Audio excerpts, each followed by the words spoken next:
Hey guys, तो आज बिना देरी के डायरेक्टली वीडियो स्टार्ट कर रही हूँ। तो इस तरीके की जो जाली होती है हम लोग अपने दूध वगैरह को, सब्जी वगैरह को कवर करने के लिए यूज़ करते हैं अपने किचन में। ठीक है, काफ़ी मल्टीपल चीज़ों के लिए यूज़ करते हैं। और इसका ना छोटा सा यहाँ पे एक डिबरी लगी होती है जिससे हम उठाने उठाने का काम करते हैं। ठीक है, वो भी निकल गई है, बट मैं अभी ये ठीक रखी हुई है, कहीं बाहर से नहीं इसके निकल रहे हैं। क्योंकि टाइम के बाद ये थोड़ी सी ख़राब होने लगती हैं जब हम इनको 1-2 ईयर यूज़ कर लेते हैं। ठीक है, तो यहाँ से साइड से खुलने लगती हैं। ऐसे ही मेरे पास 2 और थी जो कि ऑलरेडी खुलने लगी थी, तो उनकी मैंने नेट को हटा दिया है। अब ये वो कुछ इस तरीके से मैंने उनकी रिंग निकाल ली, एक बड़ी ये रिंग बड़ी वाली का मैंने आपके साथ एक वीडियो शेयर किया था, उसमें मैंने खुद डायरेक्टली हटा के आपको दिखाई थी। और ये छोटी वाली की बहुत पहले ही हट गई थी, तब मैं ये न्यू वाली बाय खरीद के लाई। तो इस तरीके से रख के और इनको चारों तरफ से हम इसे फोल्ड करेंगे। कुछ इस तरीके का वायर मैंने लिया है। ये फ्लेक्सिबल वायर है, ये बहुत मतलब बहुत ज़्यादा फ्लेक्सिबल है। आप इसको इस तरीके से 8 7-8 बार करेंगे ना तो ये टूट जाएगा। और अगर आप ऐसे नहीं करना चाहते तो डायरेक्टली आप इसे सीजर से भी कट कर सकते हैं, बहुत जल्दी कट हो जाता है। ठीक है, और इससे काफ़ी चीज़ें अच्छे से नॉट हो जाती है, बहुत चीज़ें बन जाती हैं। तो आप इस तरीके से एक वायर ले लीजिए और इस तरीके से थोड़ा-सा डिफरेंस रखते हुए, जैसे हमने रिंग को रखा है ना एक के अंदर एक, इसी तरीके से रखते हुए इनको नॉट कर देना है। ठीक है, बार-बार अच्छे से इनको नॉट कर दीजिए इस तरीके से।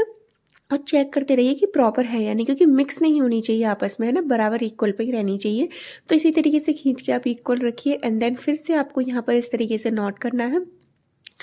तो यहाँ पर टोटल 4 जगह से आपको नॉट करना है। तो ये क्या है, इक्वल पार्ट में नॉट हो जाएगी अच्छे से, बस इस तरीके से करके। और इसके जो एक्स्ट्रा पार्ट बचे ना उसको यहाँ पे ऊपर की तरफ इस तरीके से कर दीजिए। तो ये क्या है ना, हुक सी बन के तैयार हो जाएगी यहाँ पर। तो यहाँ पर भी मैं इसी तरीके से कर रही हूँ। ठीक है, बस इस तरीके से डालना है आपको, दोनों को इक्वल लाना है और इस तरीके से बस मोड़ देना है। और जो बचा हुआ पार्ट है उसको ऊपर इस तरीके से मोड़ देना है, तो ये हुक सी बन जाएंगी। तो बस इसी तरीके से आपको करना है। अब मेरे पास यहाँ पर कुछ ये क्लॉथ पिन पड़े हुए थे। ठीक है, तो हम इनका यूज़ करेंगे, 2 तरीके के हम एक ही साथ बना देंगे। तो यहाँ पर हम होल करेंगे। तो होल करने के लिए मैंने यहाँ पर पेचकस को गर्म होने के लिए रख दिया था गैस पे। बस इस तरीके से नॉर्मल आपको गर्म करना है और डायरेक्टली आपको इसके ऊपर वाले हिस्से पे जुबाना है। आपको दोनों को नहीं होल करना है, बस ऊपर ऊपर वाले पार्ट में ही आपको इस तरीके से होल करना है। और ये देखिए यहाँ पर इस तरीके से ये होल हो जाएगा। ठीक है, तो इस तरीके से मैंने सभी क्लॉथ पिन में होल कर लिया है। जैसे भी आपके पास, अगर आपके पास ऑलरेडी होल वाली है तो आपको करने की ज़रूरत नहीं है। यहाँ पर कुछ इस तरीके से कर्टन्स के रिंग्स भी थे, तो मैं इनका भी यूज़ करूँगी, अगर देखती हूँ अगर इनका यूज़ कर सकती हूँ या नहीं। फिर यहाँ पर ना आपको इस तरीके से इनको यूज़ करना है। तो यहाँ पर देखिए, अब यहाँ पर इनको इनको हैंग करना है। तो हैंग करने के लिए आप वूल का यूज़ कर सकते हैं, अदरवाइज़ आप कोई भी थिक थ्रेड का यूज़ कर सकते हैं। बट हाँ, मेक श्योर कि वो थिक होना चाहिए, स्ट्रॉन्ग होने चाहिए, क्योंकि वो उस पे कपड़ों का वेट ज़्यादा हो जाता है तो वो गिरे नहीं। ठीक है, इसलिए मजबूत धागा का यूज़ करना इट्स कंपलसरी। सो देखिए, अब यहाँ पर इस तरीके से लगाया, इसी तरीके से हम और लगा लेंगे। और इनको ना थोड़ा सा लूज़ रखना है। ठीक है, एक मुझसे भी टाइट हो गई थी तो इनको लूज़ रखना, जिससे कि आप ना कभी बड़ा कपड़ा है छोटा कपड़ा है तो आप इन्हें एडजस्ट कर सके इधर आगे पीछे, इसलिए ना इनको थोड़ा सा लूज़ रखना है। ठीक है, क्योंकि कई बार कोई कपड़ा कैसा भी हो जाता है, कैसा भी, तो ना तो हर तरीके के कपड़े आ सके। तो इस तरीके से आपको सारों को यहाँ पर कर लेना है। मैंने यहाँ पर अभी 5 का यूज़ किया है। आप थोड़ा सा डिफरेंस ज़रूर होना चाहिए, मतलब दोनों के बीच में थोड़ा सा गैप ज़रूर होना चाहिए। डिस्टेंस जो है थोड़ा थोड़ा सा आपको मेंटेन करना पड़ेगा। इसी तरीके से आप यहाँ पर, अब यहाँ पर मैं ना और भी मैं लगा देती, लेकिन यहाँ पर ऑलरेडी हुक सी बन गई थी, तो मैंने यहाँ पर 4 या 5 चूड़ी का ही यूज़ करूँगी, क्योंकि इतना इनफ है। क्योंकि थोड़ा सा गैप होना भी ज़रूरी है, क्योंकि कपड़ों में थोड़ा सा स्पेस रहेगा तो वो जल्दी से अच्छे से क्लीन होंगे। तो यहाँ पर इस तरीके से मैंने 5 बैंगल्स को यहाँ पर लगाया है। आप और भी 5-5 लगा सकते हैं।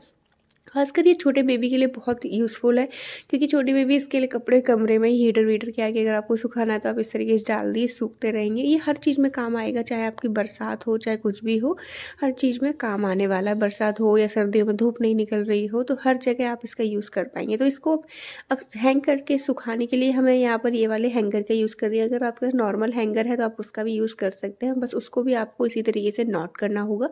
तो यहाँ पर सबसे पहले मैंने इस तरीके से फंसा दिया और इसको भी मैं अगेन उसी वायर से ही नॉट कर रही हूँ, क्योंकि वो वायर काफ़ी अच्छा है, थिक है। और हाँ, उसकी कॉस्ट भी बता देती हूँ आपको, ओनली 2 रुपीज़ का आपको 1 मीटर मिल जाएगा, जिससे आप बहुत सारी क्रिएशन एंड क्रिएटिविटी कर सकते हैं। तो किसी भी स्टेशनरी शॉप पर आपको ईजिली अवेलेबल हो जाएगा। तो ये देखिए, इस तरीके से बन के तैयार है। अब आप इसमें अपने कोई भी कपड़े वगैरह टांगिए, चाहे सर्दी में, बरसात में, गर्मी में, कहीं पर भी टांगिए। इसमें क्या है, कपड़ों को उठाना रखना बहुत ज़्यादा आसान हो जाता है।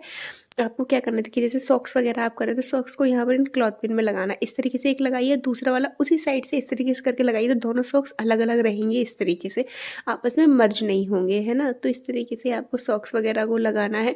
इसके अलावा अगर आप और भी चीज़ें सुखाना चाहते हैं तो वो भी सुखा दीजिए। जैसे ये यहाँ पर है बच्चों के अंडरवियर वगैरह हो जाते हैं, टोपा वगैरह हो जाता है, ठीक है। उन सबको भी आप बहुत अच्छे से सुखा सकते हो। तो इस तरीके से आपको हैंगर लगाना, ज़्यादा बड़ा कपड़ा है तो आप 2 क्लॉथ पिन को एक ही कपड़े में भी लगा सकते हैं और इस तरीके से टोपा वगैरह लगा के आप अंदर की लेयर में कपड़े सुखा सकते हैं, ठीक है। अब ये बाहर बैंगल्स हैं तो इनमें भी आप सुखा सकते हैं, सॉक्स को इनमें भी डाल सकते हैं।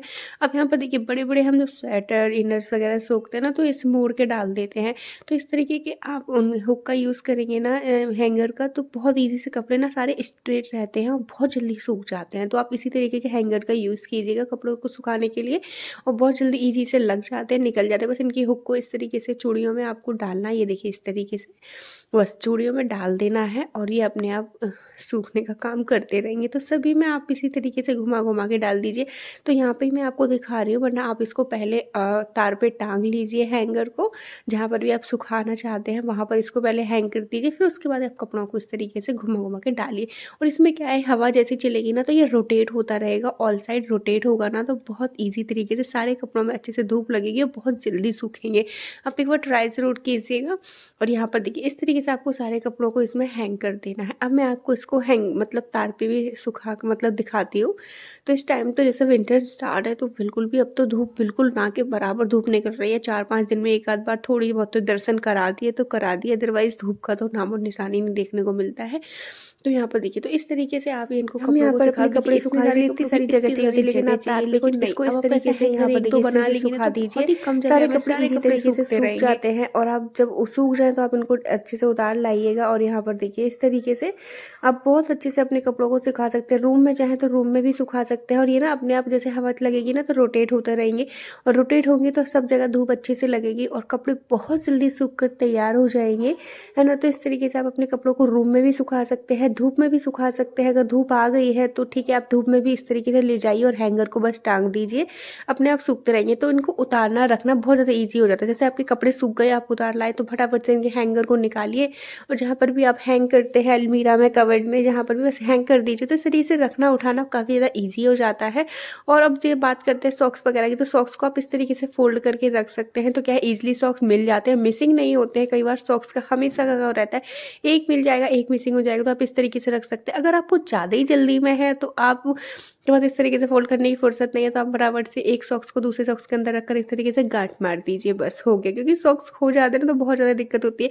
अब ये कैप वगैरह है, अभी सुबह सुबह बहुत जल्दी होती है, तो बच्चों के जो स्कूल के सामान होते हैं जैसे उनके सॉक्स हो गए, ठीक है, आई कार्ड वगैरह, बेल्ट वगैरह, अंडर गारमेंट्स वगैरह, ये सब चीज़ें ना आप एक टोपे के अंदर करके रख दीजिए। बच्चे का जो टोपा होता है ना स्कूल का, उसी में रख दीजिए। और क्योंकि सुबह हमें इतने सारे काम होते हैं, बच्चों के खाना बनाना, ये करना वो करना, काफ़ी ज़्यादा टाइम नहीं होता हमारे पास इस तरीके से, तो आप इसी के अंदर करके रख दीजिए। तो क्या है, बहुत ज़्यादा ईजी हो जाता है। आप उन्हें बस आवाज़ लगा दीजिए कि आप तुम्हारे टोपे के अंदर सारा कपड़ा वो ईजी ले लेंगे। मैं यहाँ पर हमेशा सेक्शन डिवाइड करके रखती हूँ बच्चों के कपड़ों के, यूनिफॉर्म के लिए खासकर, है ना, जिससे कि आपस में गंदे भी नहीं करते हैं और जब बोल दो ना उन्हें तो मतलब मिसिंग नहीं होता कोई भी कपड़ा।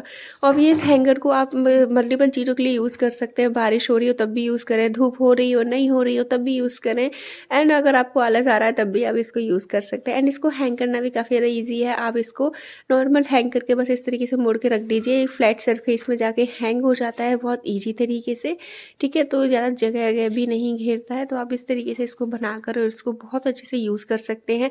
इनफैक्ट आप इसमें ना जो है अपना जो चादर वगैरह होती है, बेडशीट, उसको भी इस तरीके से रोटेट करके सुखा सकते हैं। गोल गोल में फंसा दीजिए और इस तरीके से आप कट चादर वगैरह जो बहुत ज़्यादा जगह लेती है सूखने के लिए, इजी तरीके से आप उसे यहाँ पर सुखा सकते हैं, ठीक है। तो गाइस ये था मेरा आज का वीडियो। आई होप कि आपको पसंद आया हो। पसंद आया हो तो बस वीडियो को लाइक और चैनल को सब्सक्राइब कर दीजिएगा। फिर मिलेंगे हम अपने ऐसे किसी नेक्स्ट वीडियो में। Till then bye bye.